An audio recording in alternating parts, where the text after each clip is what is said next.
If your cough lasts for more than 3 days, don't scroll this post. What starts as a mild cough and cough might end up with something serious pneumonia. It quietly attacks your lungs, making each breath feel heavier. You might ignore it at first until you can't catch your breath later.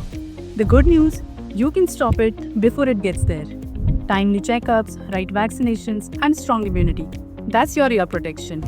This World Pneumonia Day, take a moment to listen because your body always gives signs before it breaks down.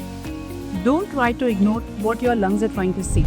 I am Dr. Saili Sawant, reminding you to breathe better and live stronger.